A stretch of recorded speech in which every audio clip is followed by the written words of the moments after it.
Andrew Schulz this week announced that today is Tuesday. We're recording this on a Tuesday, by the way. He announced on Monday that he was doing Madison Square Garden. Very heartwarming video with you and your father. Yeah, that was cool. The living legend, Larry Legend. Yeah. He gave you the fist bump like, ooh, you brought a good one home. You know what I'm saying? Yeah. When you bring your fine ass fiance home, your dad is like, okay. You know what I'm saying? He hit him with that fist bump, man. Tickets went on sale today at 12 noon. It is 1:18.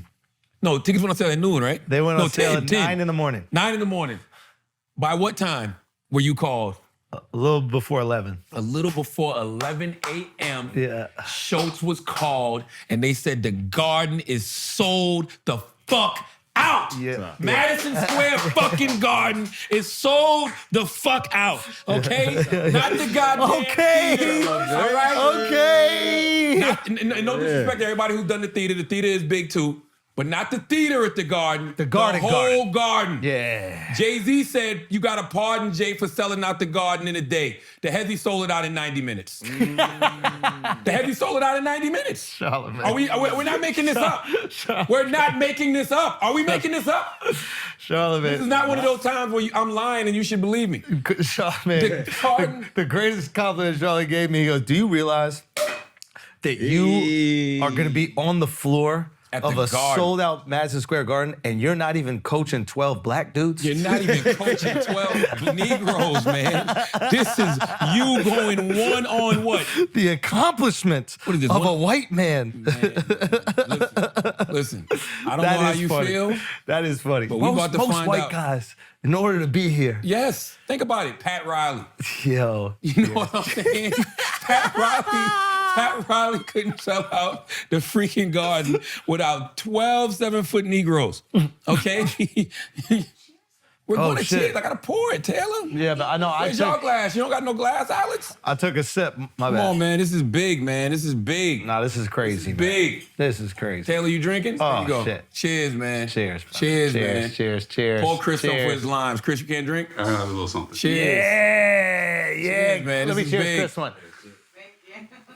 Cheers, bro. Cheers. Madison Square Garden. Yeah, man. For a guy who grew up in Manhattan. I think you need to adjust that cam right there. Yeah. For a guy who grew up in Manhattan. Yeah. New York City kid. Everything. More. Going by that theater all the time. I remember one of the first things you ever told me when I met you. The Arena. Yeah. One of the first things you ever told me when I met you, I remember you saying, I think we was at a fight or something. And you was like, your dad always told you to show respect to the Garden. Oh, yeah.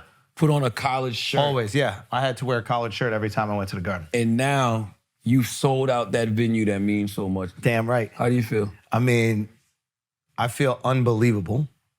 It's shocking. Why? It's putting in the work. It's not about like, oh my God, I'm so surprised. It's more like I've thought about something for 16 years every single day. And then to see it actually happen is a surreal Does it scare you? feeling. Because now you know the law of attraction is real. You know that your thoughts can really become things. Manifestation is real. Those things I've always believed. Mm-hmm. I do always believe. It doesn't mean it's gonna happen right away, but it obviously like this, it takes time. Yeah. But I fucking believed it could happen. I remember every time I would go into the Garden, we're seeing a concert, or anytime I could, especially in concerts, you can go to the center. And I would just go in there, I'd sit down, I'd just kind of like imagine what this was gonna be like. And fuck, man. It is an awesome feeling. The reason I tell y'all got to stop comparing yourself to Andrew Schulz is because, Andrew's name is like synonymous with so many things right now. It's a blueprint for a lot of different things. But until you have a fan base that shows up and supports you with their dollars the way Andrew does, don't talk to me about your views. Don't talk to me about going viral.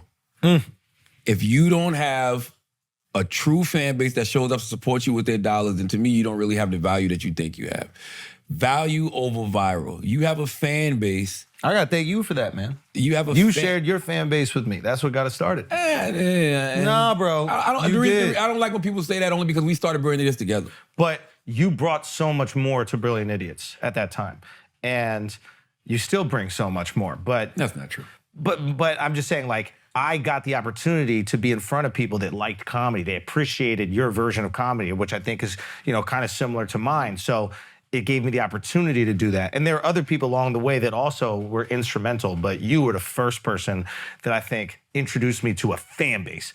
Being on TV is one thing. Maybe people fuck with you, maybe they don't. Maybe they just fuck with the show. How many people are, the host of a show, and the second they stop hosting it, all of a sudden people stop caring about them? Yeah, ask anybody on Fox News. For real. Yeah, They're the biggest person in the world, and then I guess Tucker's doing all right, but there's a lot of people that the second they leave, it's a wrap for them.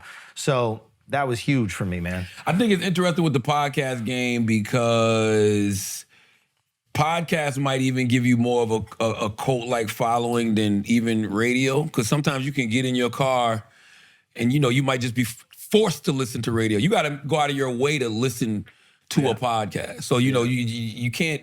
You're opting in. You're opting in. So it's just like, it's one thing.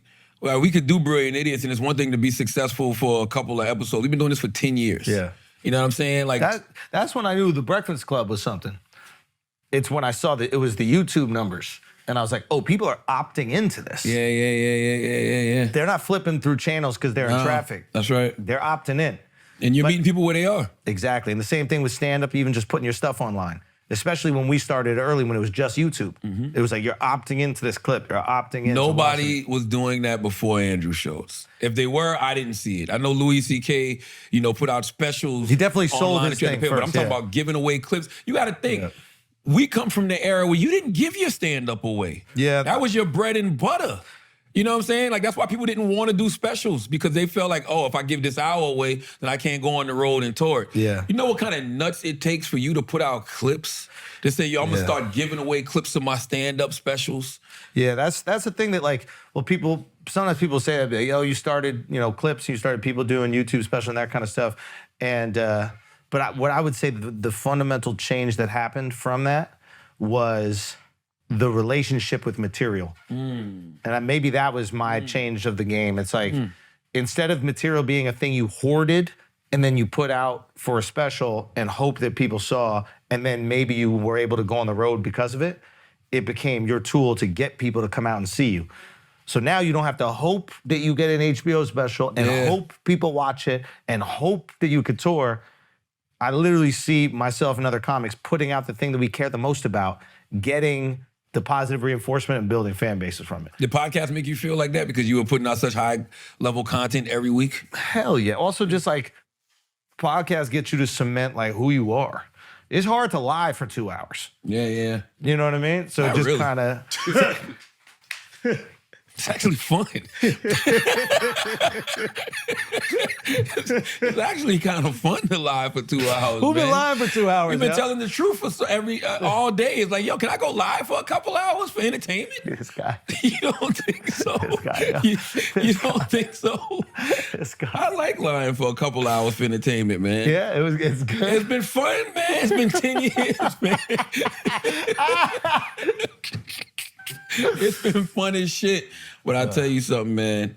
This shit, man.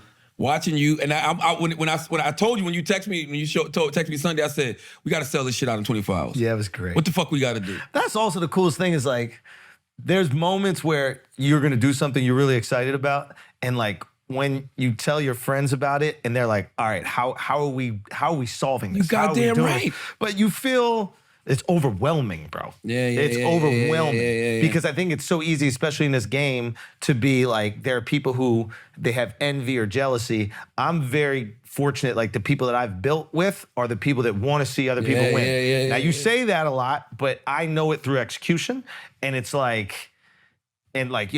is like that. Literally the best people at what they do are like that. Isn't that funny? Absolutely. And the people who are not like that,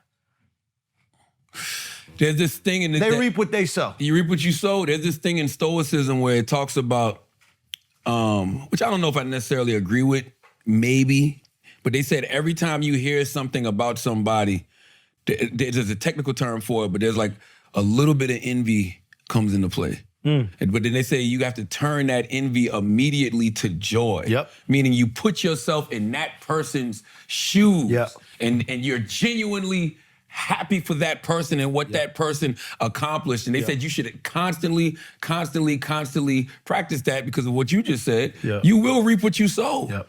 You know what I'm saying? So you should be ecstatic for people. Like that shit excites me when I see Andrew put out the video with his pops. I'm like, oh shit, this is going. First of all, I'm like, this is gonna kill him. Bro. Oh my God. There's women that probably don't like Schultz that's gonna be like, oh, he got me. I'm gonna come to this show.